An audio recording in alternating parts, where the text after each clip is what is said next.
दोस्तों पेश है रेगिस्तानी हत्यारे सागर सनी। ये एक और चित्र है दोस्तों। भारतीय मिलिट्री इंटेलिजेंस के जासूस सूरज शर्मा मिस्र की राजधानी कोहिरा में स्थित एयरपोर्ट पर मिस्र के एक फौजी अधिकारी से भेंट की। मेरा नाम सूरज शर्मा है सर। मुझे अपने डिपार्टमेंट से आदेश मिला है कि मैं आपसे मिलकर यहाँ आकर मिलूँ। मुझे तुम्हारा इंतज़ार था मिस्टर सूरज। आओ मेरे ऑफिस में चलो। अपने ऑफिस में ले जाकर उस अधिकारी ने सूरज शर्मा को एक जैकेट पहना दी। यह जैकेट पहन लो, इसके अंदर कुछ ऐसे दस्तावेज छिपे हैं जिसे तुम्हारे देश को सख्त ज़रूरत है। इजरायली जासूस इन दस्तावेजों के पीछे लगे हुए हैं। तुम्हें यह जैकेट सुरक्षित भारत ले जानी है। हमारी वायुसेना का एक विमान तुम्हें अनुजा पर उतार देगा और तुम्हें स्वयं भारत पहुंचना होगा। ठीक 1 घंटे बाद एयरपोर्ट पर मिस्र वायु सेना के एक विमान ने उड़ान भरी और सूरज के साथ ही विमान का चालक विंग कप्तान फैसल और सहायक सहायक फ्लाइट लेफ्टिनेंट अजीज पाशा भी थे। विमान इस समय यमन के निकट एक विशाल रेगिस्तान के ऊपर उड़ान भर रहा था। अचानक विमान का सहायक उठकर सूरज के निकट आया। अब अपनी जैकेट उतार दो, मेरे हवाले कर दीजिए मिस्टर सूरज। क्यों? क्योंकि हमें जैकेट के भीतर छुपे दस्तावेज की ज़रूरत है। यदि तुम्हारे यह जानकर हैरानी होगी कि मैं और इस विमान के पायलट दोनों ही इजरायली जासूस हैं और कई वर्षों से मिस्र के अधिकारियों की आंखों में धूल झोंक रहे थे। सूरज एंड जासूस था। खतरा भापते ही उसने सहायक पर हमला कर दिया। Kill him mister Pasha, yes, मार डालो और जैकेट उतार लो सूर्य के बच्चे। लेकिन सूरज ने उसे उठने नहीं दिया और इस बार सहायक ने उठने की बजाय रिवॉल्वर निकाल ली और सूरज पर छलांग लगा दी। अब सूरज के हाथों में रिवॉल्वर छीनने की कोशिश कर रहा था कि उसका प्रतिद्वंदी रिवॉल्वर की डाल उसके शरीर पर लगाकर फायर करना चाह रहा था। तभी सूरज के हाथ में रिवॉल्वर का जोरदार झटका दिया और रिवॉल्वर की डाल पायलट सीट की तरफ हो गई और धाई और पायलट के शरीर में तीव्र झटका लगा और जिससे विमान नियंत्रण से बाहर हो गया। सूरज तुरंत ही खतरे को भाप गया और पूरी शक्ति से अपने प्रतिद्वंदी की गर्दन पर वार किया। यह कराटा का कातिलाना वार था। शत्रु की गर्दन टूट चुकी थी और घायल पायलट को संभालकर विमान को काबू करने की कोशिश कर रहा था, लेकिन विमान इतने नीचे आ चुका था कि संभलना असंभव हो चुका था। विमान के भीतर सूरज पायलट लुटकनियाँ खा रहे थे। यह सूरज का सौभाग्य था कि वह दुर्घटना में जीवित बच गया था और बुरी तरह घायल हो चुका था, लेकिन उसकी मस्तिष्क पूरी तरह काम कर रहा था। उफ, चारों तरफ रेत ही रेत है, अब मैं क्या करूं? वो लुढ़क कर जैसे बाहर निकला। अगर मैं जिंदा रहना है तो आसपास की आबादी की तलाश करना होगा। मैं किसी तरह यह कागज़ अपने देश तक पहुंचाने में कामयाब हो गया तो समझूंगा कि मेरा जन्म सफल हो गया। फिर वह पूरी शक्ति समेट कर खड़ा हुआ, लड़खड़ाता हुआ चल दिया। लगभग आधे घंटे चलने के बाद उसे एक विचित्र चीज दिखाई दी। ओह, यह तो पिरामिड लगता है।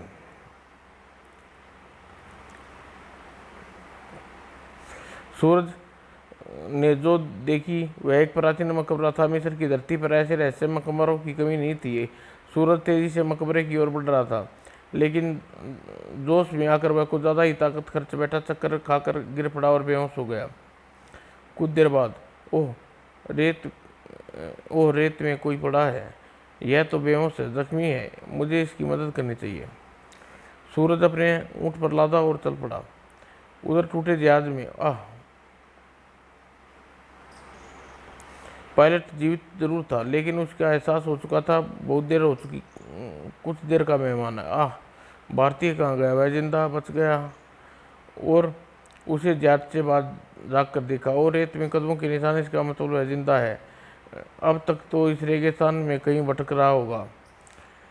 जहाँ तक मेरी जानकारी इस क्षेत्र में प्राचीन मकबरा है। उस मकबरे से 10 मील दूर एक छोटा रेगिस्तानी गांव है। वह भारतीय इन्हीं 2 जगहों पर कहीं जा सकता है। उसने जेब से ट्रांसमीटर निकाला और किसी को दुर्घटना के विषय में बताने लगा। अगर उसे मकबरे या गांव की तलाश कर लिया तो कामयाबी मिल सकती है। आह, मुझसे बोलने की ताकत नहीं है, मैं मर रहा हूँ। आह। ट्रांसमीटर उसके हाथ से छूट गया और शरीर निश्चित हो गया। सूरज को होश आया तो स्वयं को एक विचित्र जगह पाया। आह, मैं कहाँ हूँ? तुम्हें होश आ गया ब्रदर? तुम कौन हो? मेरा नाम अनवर सकान है। सकान, तुम रेत पर बेहोश पड़े मिले थे, तुम्हें उठाकर लिया। तुम वक्त देवी इला अली के मकबरे में हो। देवी इला अली, यह क्या चीज़ है? चीज़ नहीं, यह एक देवी का नाम है। इला अली 5000 साल पहले इसी मकबरे में सोई हुई है। यहाँ 10 मील दूर एक गांव है, उसका नाम बिरन बिरनहान है। और वहाँ मेरी कौम के 10,000 लोग रहते हैं। हम सब देवी इलाही के परोपकारी यानी भगत हैं। हमें हमेशा डर लगा रहता है कहीं देवी की लाश चुरा कर कोई न ले जाए, इसलिए हम लोग मकबरे की निगरानी करते हैं। एक हफ्ते तक एक आदमी यहाँ रह रहा पहरा देता है, फिर उसकी जगह दूसरा आ जाता है। कल यहाँ पहरा देने का काम कल यहाँ पहरा देने का काम कर रहा हूँ। फिर तो मैं भाग्यशाली हूँ कि तुमने अपने गांव ले चलो। मैं वहाँ अवश्य ही मुझे डॉक्टरी मदद मिल जाएगी और मैं स्वस्थ होने पर अपने रास्ते निकल सकूँगा। तुम गांव नहीं ले जा सकता। मेरी कौम के लोग अजनबी लोगों को पसंद नहीं करते। हम किसी ने तुम्हें यहाँ देख लिया तो यही समझेगा तुम देवी इलाही के लाश चुराने आए हो और तुम्हें मार डालेगा। फिर तुमने मुझे क्यों नहीं मारा और मुझे यहाँ क्यों उठा लाए? बस मुझे तुम पर रहम आ गया था। बल्कि सच कहो तो यह तुम्हें देखकर मैंने सोचा कि तुम्हारी मदद करूँगा। शायद तुम्हें मुझे कुछ रकम इनाम में दोगे और मुझे रकम की बहुत ज़रूरत है। सूरज ने अपनी जेबों से सामान निकाला। मेरे पास कुल यह सामान है एक पेन, एक ताश की गड्डी और 500 मिस्री पाउंड। तुम इनमें से क्या चाहिए? मुझे रकम दे दो। तुम ताश के खिलाड़ी हो क्या? खिलाड़ी से अगर तुम्हारा मतलब जुआरी तो तुम गलत सोच रहे हो। ताश खेलना मेरा शौक है। ताश का खेल ऐसा ऐसा भी होता है जिसे अकेला आदमी भी खेलता है। मुझे वही खेल पसंद है, इसलिए मैं हमेशा अपनी जेब में ताश की गड्डी रखता हूँ। और तुमने मेरी बात का ध्यान से सुनो। अगर तुमने मेरी मदद की तो बदले में तुम्हें बहुत सी रकम दिलवाऊंगा। रकम का जिक्र सुनकर अनवर की आंखें चमकने लगी। कुछ देर बाद अनवर सकान अपने ऊँट पर तेजी से गांव की ओर बढ़ाया जा रहा था। यह आदमी मेरे लिए रहमत का फरिश्ता बनकर आया है। मैं उसका काम जरूर करूँगा। जब तक रहेगा इसकी खूब खातिरदारी करूँगा। और मकबरे के भीतर अब अनवर मेरे लिए खाना वगैरह लेकर आता है। वक्त गुजारने के लिए ताश खेलता हूँ। शुक्र है ताश की गड्डी मेरी जेब में थी। और कई घंटे बाद अनवर खाने का सामान लेकर वापस लौटा। तुम खुश किस्मत हो भाई। मेरा एक दोस्त गांव से शहर जा रहा था। मैंने तुम्हारा खत उसे डाक में डालने को दे दिया है। उम्मीद रखो परसों तक तुम्हारा खसर कोहिरा पहुंच जाएगा। सूरज वर्मा का पत्र मिस्र में स्थित भारतीय दूतावास तक पहुंच गया। वहां तुरंत ही भारतीय इंटेलिजेंस डिपार्टमेंट का चीफ जनरल ठाकुर पहुंचा दिया और एजेंसी के दोनों महान जासूस सागर और सलीम अरब सागर में खड़े विमान वाकोत उस विशाल रेगिस्तान की ओर रवाना हो रहे थे जहां सूरज उसकी प्रतीक्षा कर रहा था। तुम्हारा बहुत बहुत शुक्रिया। और विमान ने उड़ान भरी। क्या सूरज शर्मा की मदद के लिए मिस्री आर्मी की सहायता नहीं ली जा सकती? सर, वह लोग जल्दी ही पहुंच तो सकते हैं, लेकिन उनकी क्या गारंटी है कि उन्हें इस बार कोई इजराइल जासूस नहीं होगा? उन दस्तावेज़ों के बारे में हम और खतरा मोल नहीं ले सकते। लेकिन मिस्टर सागर, हम जिस रेगिस्तान की ओर जा रहे हैं वहाँ विमान उतारा नहीं जा सकता। अगर उतारा भी दिया तो रेत के कारण दोबारा नहीं उड़ सकता। मैं जानता हूँ। फिलहाल तो तुम उस स्थान का निरीक्षण करना चाहता हूँ। लंबी यात्रा के बाद विमान रेगिस्तान के ऊपर था। अब आप दोनों लोग को जितना अब आप जहाज को जितना असंभव हो सके नहीं चले जाइए। ओके। और उड़ान भरते हुए मकबरे से कुछ इला अली इला अली के मकबरे की तलाश लिया। वह देखिए मकबरा देख रहा हूँ। आसपास कोई जगह वो तलाश कर लो जहाँ विमान उतार सको। पायलट ने कोई विमान को इधर उधर घुमाया। सारी सरहद सागर, यहाँ कोई जगह ऐसी नहीं है रेत में विमान उतारने का खतरा मोल नहीं ले सकता। ओके, तो फिर तुम वापस चलो। मैंने एक तरकीब सोची है। युद्धपोत विंग कमांड से मशवरा करने के बाद मैं दोबारा आऊँगा।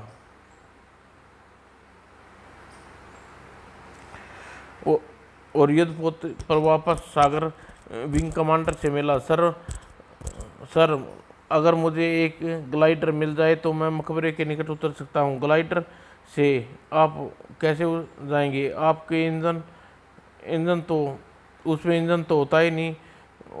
और दूसरा जहाज आप उसे तो दूसरा जहाज अपने साथ बांध कर ऊपर पहुंचाता है।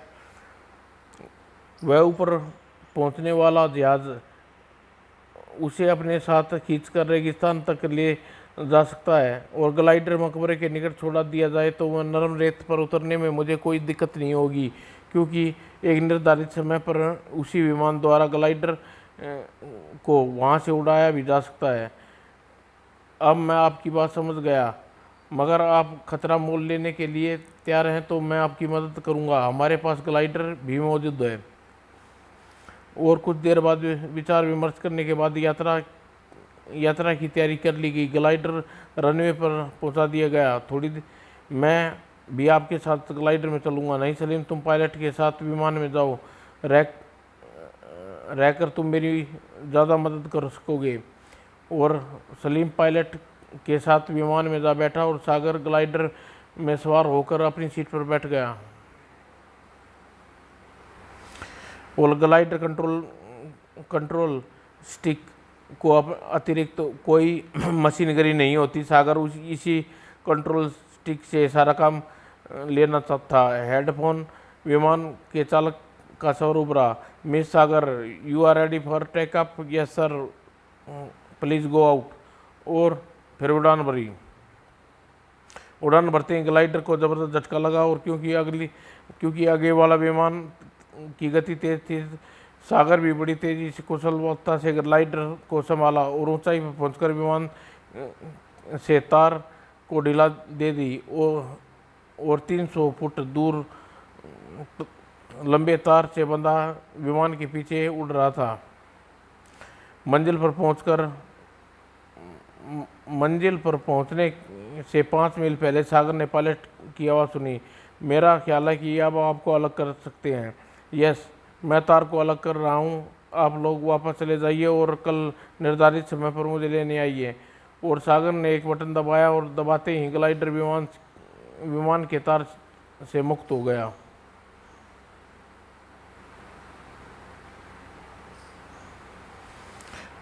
और एक बार तेज झटका लगने पर ग्लाइडर 2-3 कलाबाजी खाई, मगर सागर ने जल्दी कंट्रोल कर लिया। रेगिस्तान होने के कारण सख्त गर्मी, फिर ग्लाइडर के अंदर गर्मी का कारण दिमाग उबल पड़ा। बहुत जल्द ही नीचे उतरकर ग्लाइडर से बाहर न निकला तो भेजा पिघल जाएगा। और मकबरे से कुछ दूरी पर नरम रेत में ग्लाइडर उतरने में सफल हो गया। ग्लाइडर से बाहर निकलते ही सिर ऊपर उठाते ही सूरज ने और पांव नीचे आग की तरह तपती रेत ने उसका स्वागत किया। जूतों के बावजूद भी पांव जल रहे हैं। गर्मी से बचने के लिए मकबरे की ओर दौड़ने लगा। वह मकबरे के प्रथम भाग में प्रविष्ट हुआ। यहाँ तो कोई नहीं है, लेकिन यहाँ कोई रहा होगा। बिखरी हुई चीज़ें उसका सबूत है। सामने एक रास्ता दिखाई दे रहा था, उधर अंधेरा है। उन्होंने दरवाजे पर कदम रखा। ओ, उसने जेब से टॉर्च निकाली। अजीब जगह है। रागरी काफ़ी लंबी थी। एक चकोर कमरा था। और सागर की नज़र कोने में गई। Oh my God! और लपक कर निकट पहुंचा। ये दोनों मर चुके हैं, किसी ने बड़ी निर्ममता से इन्हें मार डाला। यह वही आदमी अनवर होगा जिसके सूरज की मदद की, लेकिन इसका कत्ल किसने किया? इजरायली जासूस मुझसे पहले यहाँ पहुँचने में सफल हो गए। तभी हा हो और सागर की जेब चले वालों ने निकाली। कहीं सूरज के कातिल और मुझे मारना चाहते हैं। अपने साथियों को मारकर गिरते देख शेष तीनों ठिनक कर ये रुक गए। सागर ने मौके का फायदा उठाया, दूसरा फायर किया। तभी वह दोनों पागलों की तरह उस पर झपटे। अब नियत्ता था और दो खुकार दुश्मन सामने थे। फिर वह फुर्ती से पलटा। उसने दुश्मन की बाजू शक्ति से मरोड़ी और उसके साथी पर धकेल दिया। सागर फुर्ती से नीचे पड़ा, अपना रिवॉल्वर उठाया लिया और दाएं। उसके घाव से खून रिस रहा था। शुक्र है तलवार से सिर्फ खाल छीलती हुई गुजर गई, वरना मेरी भी कब्र में इसी मकबरे में बन जाता। कुछ देर बाद सांसें पर काबू पाने के बाद सूरज की लाश के निकट पहुंचा। सूचना के अनुसार एक जैकेट में छुपाए हुए हैं और जैकेट सूरज ने पहनी रखी है, लेकिन इस वक्त तो जैकेट इसके शरीर पर नहीं है। उसके मस्तिष्क में बहुत से प्रश्न उठ रहे थे, लेकिन फिलहाल कुछ सोचना नहीं चाहता था। उसे सिर्फ दस्तावेजों की चिंता थी। उसे सूरज की तलाशी लेने शुरू की। उसकी जेब में एक डायरी और एक पेन। यह तो दस्तावेज शत्रु के हाथ पड़ गए हैं, और यह शत्रु नहीं है जिसने मैंने मारा था। उसने अनवर और सकान के चारों अरब की लाश की तलाशी ली। इनमें से किसी के पास दस्तावेज नहीं है। अंदर बहुत गर्मी है। मरे हुए इंसानों से दुर्गंध के कारण ठहरना मुश्किल हो रहा है। यहाँ से उठकर बाहर की ओर चल दिया। पहले ताज़ी हवा में सांस लो, फिर दिमाग सोचने लायक बन जाएगा। जैसे ही बाहरी कमरे में पहुंचा, उसने छलांग लगाई, लड़की के हाथ पकड़ लिया। कौन हो तुम? मुझे छोड़ दो। छोड़ दूंगा, पहले यह बताओ तुम उन्हीं कातिलों की साथी हो? नहीं, मैं अनवर और सकान की बहन हूँ जिसने तुम्हें यहाँ छुपा कर रखा था। यह मुझे सूरत समझ रही है। मैं वह नहीं हूँ जिसने तुम्हारे भाई ने यहाँ छुपा रखा था। तुम्हारे भाई और वह आदमी मर चुके हैं। ओह, तो उन्हें मेरे भाई को मार डाला। लड़की रोने लगी। सागर ने उसका हाथ छोड़ दिया। सब्र से काम लो और मुझे बताओ कौन लोग थे जिन्होंने तुम्हारे भाई को मारा और बाद में मैंने उन्हें मार डाला। वह हमारे गांव के लोग थे। उन्हें पता चल गया कि अनवर मकबरे में एक अजनबी को छुपा रखा है, इसलिए उन्हें मार डाला। क्या तुम्हारे यहाँ किसी की मदद करना बुरा समझा जाता है? हमारे यहाँ लोग यहाँ पसंद नहीं करते कि कोई अजनबी देवती के मकबरे में पाँव रखे। तुम खुशकिस्मत हो जो उन्हें मारने में सफल हो गए, वरना तुम्हारी लाश भी मकबरे में पड़ी होती। अच्छा, तुम क्या करोगी? क्या तुम मुझे दुश्मन समझती हो? तूने मेरे भाई के कातिल को सजा दी। मैं भाई की मौत का इंतकाम पूरे गांव से लूँगी, इसलिए तुम अपना दोस्त मानती हूँ और तुम्हारी मदद करूँगी। तुम सच में मेरी मदद करोगी? हाँ। मकबरे में छुपा हुआ देवी का खजाना चुराने आए हो? गांव वाले यही कहते हैं। अजनबी लोग देवी का खजाना चुराना चाहते हैं। मैं यह खजाना चुराने नहीं आया, तुम्हारी देवी की इज्जत करता हूँ। अगर यह बात है तो अब मैं वापस जाऊँगी, तो तुम मेरे भाई की लाश ऊँट पर लदवाने में मेरी मदद करो। मैं उसे गांव ले जाना चाहती हूँ। सागर ने अनवर की लाश उठाकर बात करे ऊँट पर लाद दी। तुमने मुझे अपना नाम नहीं बताया। मेरा नाम सबा है और अब मैं जाती हूँ। अगर किसी ने मुझे तुम्हारे साथ देख लिया तो गांव मुझे मार डालेंगे। तुम भी यहाँ से जल्दी निकल जाओ, यहाँ रहने में बहुत खतरा है। सागर उसे दूर जाते देखता रहा। बड़ी मासूम लड़की थी। फिलहाल मकबरे में रुकने की बजाय उसने ग्लाइडर में बैठा। अब सूरज को मारने वाले गांव के लोग थे, तो वह दस्तावेज कहाँ गए? क्या मरने से पहले सूरज ने उन्हें कहीं छिपा दिया था? मेरी कुछ समझ में नहीं आ रहा। अब मैं क्या करूं? मरने मुझे यहाँ से लेने जहाज कल दोपहर 12 बजे आएगा। अचानक सूरज शर्मा ने डायरी पर विचार आया। उसने जेब से निकाल लाया था। सूरज, डायरी डायरी में खुद दस्तावेज के बारे में कुछ लिखा हो, और अब यहाँ न सूरज शर्मा है और न ही दस्तावेज। गांव वाले का खतरा अलग से। पता नहीं कल तक क्या होगा। डायरी के मुख्य पृष्ठ को देखकर चौंका। गुलाम का सिर झुकाकर रानी ने कहा, आप मेरी जिंदगी के मालिक हैं। आपको यकीन दिलाता हूँ कि राजा का हीरा मैंने नहीं चुराया। आपके कदमों में फूल रखने के बाद राजा साहिबान ने पान की पेश करता उसने हुक्म दिया। यह क्या लिखा हुआ? सूरज ने, ऐसा लगता है समय काटने के लिए कोई कहानी लिखने की कोशिश कर रहा था, लेकिन बड़ी अजीब कहानी है। आखिर वह लिखना क्या चाहता था? ओह, कहीं उसने कोड की भाषा में कोई संदेश लिखने की कोशिश तो नहीं की? सागर डेकोरिंग एक्सपर्ट था। एक बार उसने डायरी लिखी तस्वीर पर ध्यानपूर्वक पढ़ा। कम से कम इन शब्दों ने कोई कोड संदेश छिपा है। सिर्फ एक ही बात अजीब है, कहानी में 3 चीज़ों का विशेष जोर दिया गया: गुलाम की रानी और राजा। यह तीनों ताश के पत्ते होते हैं, और सूरज शर्मा ने ताश खेलने का खेल बहुत प्रिय था। फिर वह चौंका। ओह माय गॉड, कहानी में हीरे का भी जिक्र है। हीरे को अंग्रेजी में डायमंड कहते हैं, और डायमंड ताश की ईंट को कहा जाता है। अब कुछ बात बन रही है। सूरज फूल, पान और हुक्म का भी जिक्र किया है, तो क्या ताश के पत्तों की ओर संकेत किया है?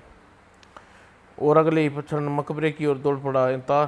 ताश मैंने वहाँ ताश के पत्ते बिखरे देखे थे, वे अवश्य सूरज शर्मा की जेब से गिरे होंगे। ताश उसी का तरह बिखरे पड़े थे। ताश को एकत्रित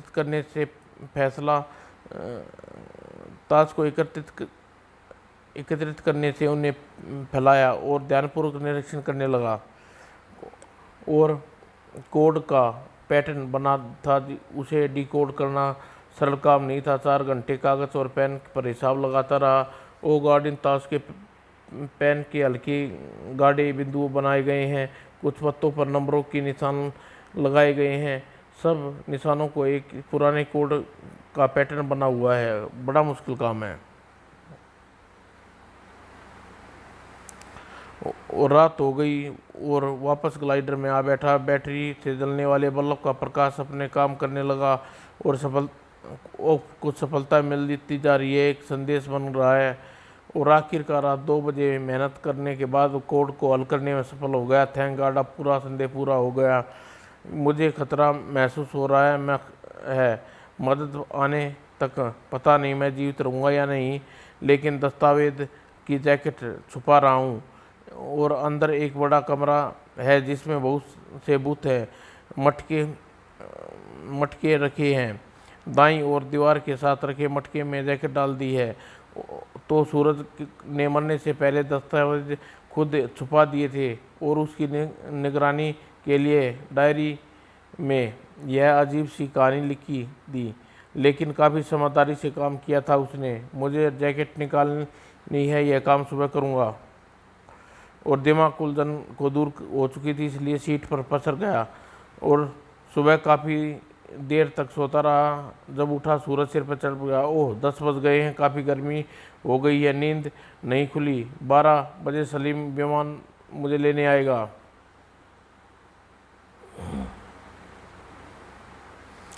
मकबरे में जाने से पहले मैं अपनी उड़ान की तैयारी पूरी कर ली ज़रूरी समझी। अतः ग्लाइडर में रखी हुई एल्युमिनियम की 2 रडार उठाई और बाहर निकाली, और रडार में 4 फुट लंबी थी और ग्लाइडर से 200 फुट दूर दूर चला गया, यहाँ पोल काट देता। और एल्यूमिनियम की रडार में एंगल को इस तरह खोल दिया, आरंभ कर दिया। फिर कुछ देर बाद उन्हें रडार को साइज के 3 फुट लंबा हो गया और दोनों रडार के सिरे पर उसने रस्सी बांधी और फिर दोनों रडार के बीच में 60 फुट की दूरी पर रखकर उन्होंने रेत में गाड़ दिया कर खड़ा कर दिया। 2 फुट रेत में गाड़ने के बाद लगभग 28 फुट ऊंचा पोल बन गया। और फिर पोल्सन से बंधी रस्सी एक दूसरी रस्सी का फंदा डालने के बाद उस रस्सी का सिरा अपने ग्लाइडर के अगले भाग लगे हुक से बांध दिया। अब ठीक है, आने वाले विमान का पिछला भाग में रस्सी लटकती होगी और लोहे की एक हुक से बंधा होगा और विमान नीचे उड़ान भरने हुए पोलस के ऊपर से गुजरेगा और दोनों पोलस के बीच में बंधी हुई रस्सी विमान की लटकती हुई रस्सी के हुक में फंस जाएगी और मेरा ग्लाइडर उनके साथ उड़ता जाएगा। और प्रबंध करने के बाद दस्तावेज की जैकेट मकबरे में पहुंचा। ओह, गर्मी के कारण लाशें सड़ रही हैं। वह तेजी से दाईं और दीवार के निकट मटके में पहुंचा। यह तो बहुत ऊंचा मटका है, जैकेट इसकी तह में पड़ी होगी, निकालूंगा किस तरह। परंतु उसने एक तरकीब सोची और तलवार उठाई और टूटे हुए मटके के तले में जैकेट मौजूद थी। थैंक गॉड, अब मेरा मिशन सफल होगा। इतनी गर्मी के बावजूद भी सुरक्षा की दृष्टि से जैकेट शरीर पर पहन ली। उसने शरीर पर पहन ली, लेकिन जैसे ही मकबरे से बाहर आया, वो गॉड, फंस गया। यह गांव वाले लोग हैं, शायद अपने साथी को ढूंढते हुए आए हैं। मेरी स्टेनगन ग्लाइडर में है और यह बहुत सारे हैं, मैं मुकाबला कैसे करूंगा। तभी उन्होंने सागर की जेब से रिवॉल्वर निकाली। उन्होंने सागर की जेब से रिवॉल्वर निकालने का अवसर नहीं दिया और हमला कर दिया। सागर फुर्ती से स्वयं को बचाया और उनकी तलवार छीनने में सफल हो गया। फिर बाकायदा लड़ाई शुरू हो गई। उसने 4 आदमियों को मार गिराया है, लेकिन मन ही मन वह समझ रहा था कि वह ज़्यादा देर मुकाबला नहीं कर सकेगा, इसलिए किसी तरह ग्लाइडर तक पहुंच जाना चाहता था। तब वह 2 आदमियों को धक्का देकर दौड़ पड़ा।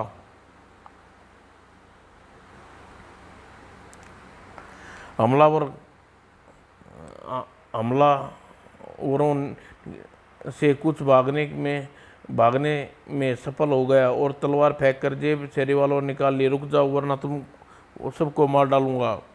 किसी ने उसकी धमकी पर ध्यान नहीं दिया और आगे बढ़ते रहे और फायर करने के बाद पलटकर भागा। 2-3 भाले उसके निकट से गुजर गए।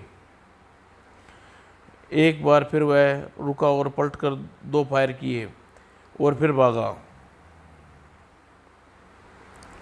अब ग्लाइडर से 100 कदम गज दूर था। दुश्मन उसके पीछे आ रहे थे। पलटवा कर फायर करना चाहता था। गोलियां खत्म हो गई। इसकी 3 गोलियां तो मैंने कल चला दी थी। इतनी देर में दुश्मन उसके निकट पहुंच गया। एक दुश्मन ने उसके छाती पर तलवार मारनी चाहिए। मैं इसके खून से अपनी तलवार की प्यास बुझाऊंगा सरदार। नहीं, इसे जिंदा पकड़ो, देवी की भेंट चढ़ानी जाएगी। और तुरंत ही उन सब टूट पड़े।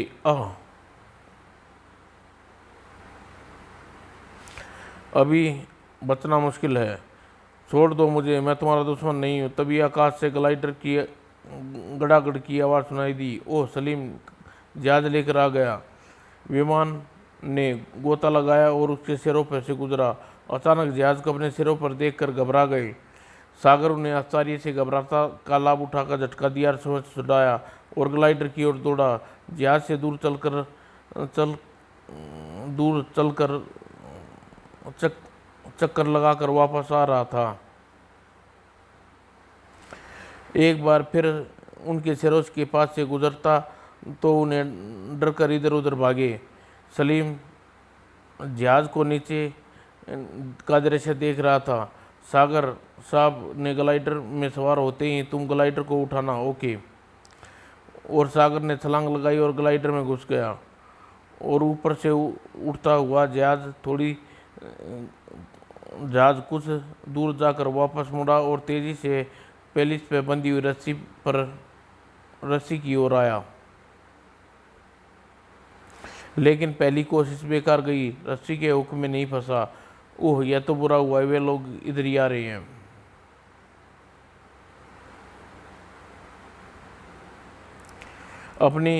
अब उन्हें स्टैंड उठाई और तैयार हो गया। मैं इन निर्दोषों की हत्या नहीं करना चाहता, लेकिन मुझे मजबूर कर रहे हैं। देवी ने प्रति अपनी पवित्र भावना में पागल हो गई हैं। और जहाज चक्कर लगाकर फिर से वापस आया। इस बार हुक में फंस गई और फिर झटका लगा। गुड। और ग्लाइडर का विमान के साथ ऊंचाई पर पहुंच गया था। अब कोई खतरा नहीं, दस्तावेज निकाल लेने में सफल हो गया। अगर इजराइली जासूस अब वहां पहुंचे तो मकबरे की पैरियों ने निमट लेंगे। समाप्त दोस्तों।